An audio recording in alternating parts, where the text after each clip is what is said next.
Hi use welcome back to my channel. ఈరోజు మనం brinjal potato కర్రీని ఎలా చేయాలో తెలుసుకుందాం. ముందుగా పోపు దినుసులు ఫ్రై అయిన తర్వాత అందులో హాఫ్ కప్పు ఆనియన్స్ని చిన్న ముక్కల కింద కట్ చేసుకుని వేసుకోవాలి.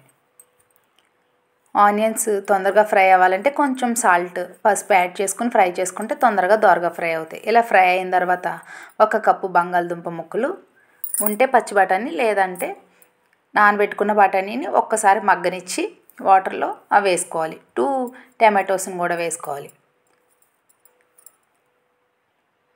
కొంచెం మగ్గడం కోసం మూత పెట్టుకుని మగ్గిన తర్వాత 1 కప్పు వంకాయలు కూడా వేసుకోవాలి. 1 కప్పు బంగాళదుంపలకి 1 కప్పు వంకాయలు సరిపోతాయి. కొంచెం వాటర్ చిలకరించుకుని టైం లేని వాళ్ళు విజిల్ పెట్టుకోవచ్చు, లేదంటే ఇది 10 మినిట్స్లోనే తొందరగా మగ్గుద్ది.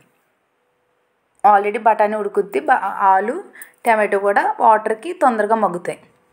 ఇలా ఒక విజిల్ రానిచ్చి ప్రెషర్ పోయిన తర్వాత తీసి 1/2 స్పూన్ గరం మసాలా, 1/2 స్పూన్ ధనియా పౌడర్, 1/2 స్పూన్ కారం వేసుకుని వాటర్ ఇంకనిస్తే బంగాళదుంప వంకాయ బఠానీ కర్రీ రెడీ అవుతుంది.